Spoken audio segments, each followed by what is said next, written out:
नेपाली कांग्रेसका सभापति गगन थापाको चाहिँ आगमन भइसकेको छ।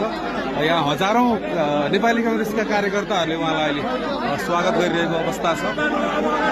एकदमै भिड देख्न सकिन्छ। उहाँलाई स्वागत गर्नको लागि मधेसका मुख्यमन्त्री, त्यसै गरी नेपाली कांग्रेसका नेता अजय चौरासिया लगायत धेरै यहाँ रमेश रिजाल लगायतकाहरूको यहाँ आगमन छ। यहाँ देख्न सक्नुहुन्छ।